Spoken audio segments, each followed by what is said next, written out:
So I'm going to discuss about the electromagnetic basis of MRI technology.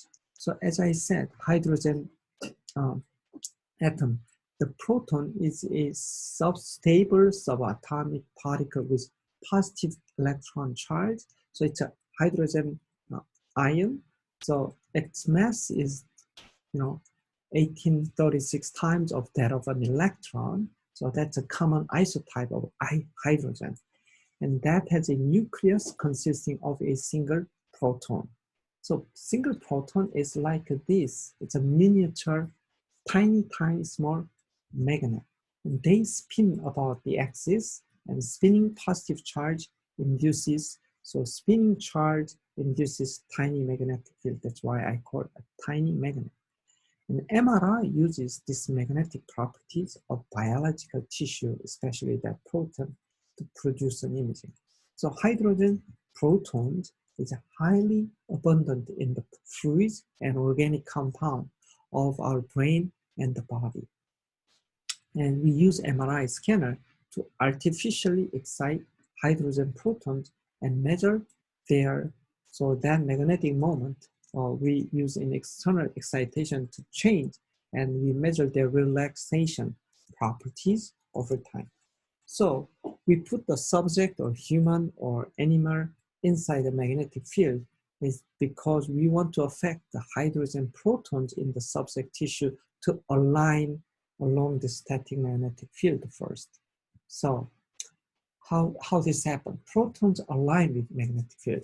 So that protons, like tiny magnet, is usually random. So normal case, magnetic fields of individual protons orient in random directions. But in MR machine, we use a strong static magnet, which is very strong, that individual protons will eventually align along the axis of the field. Some will be parallel and some will be anti-parallel.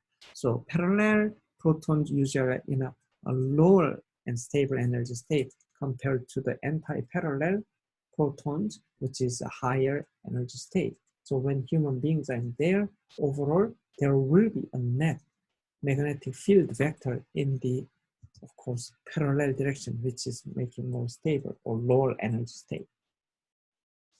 Now I'm gonna discuss about that precession of a proton around an axis in that strong magnetic field.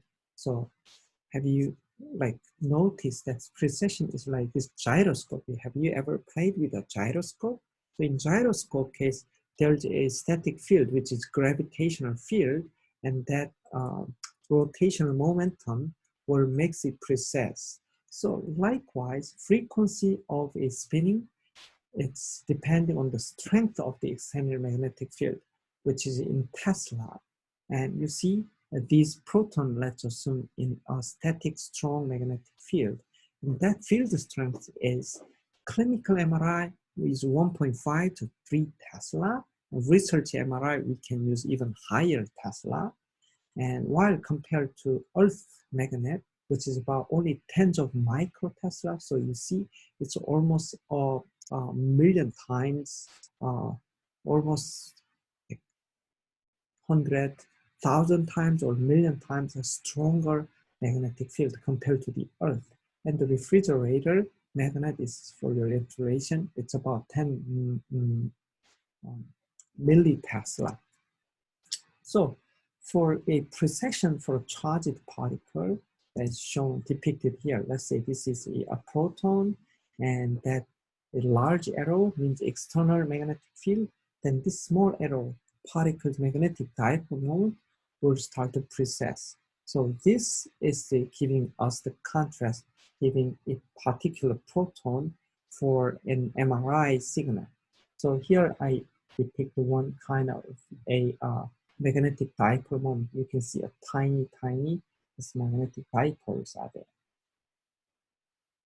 So external, we give an RF pulse to make this dipole moment to be perturbed, but eventually they will recover to the equilibrium. So we measure that kind of return or relaxation. For that, we need an RF coil So I put here an MRI scanner and the coil schematic. It's a little busy, but later you can come back and see each of these. So there's a scanner bore where the a human subject can be inside, and there's insulator, and this is cross section. So we need a liquid helium too, because there's a lot of energy and heat generation, and we need a liquid helium to cool down, and magnetic gradient coils inside, and RF transmitting coils are there. This is longitudinal section.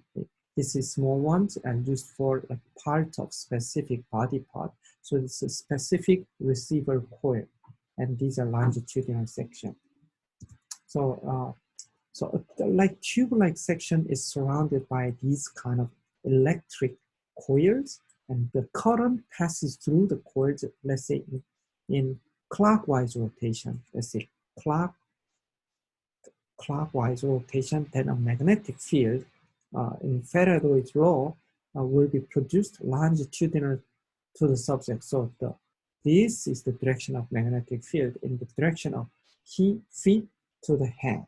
Okay, now this is a cartoon showing that main magnet and providing this static magnetic field, and inside the body there are multiple protons which will align parallel or anti-parallel. And here's an RF coil which can serve not only transmitting radio frequency but also receiving. So RF signal transmission gives a perturbation, and then we use the same coil as an antenna to measure MRI, MR signal detection. So this Z is the original alignment, and we are giving RF signal perturbation to perpendicular, which is in the XY direction. So B0 is a static and B1 is the perturb. And we measure that relaxation of this magnetic dipole overall, and that we are using this coil as a receiver coil.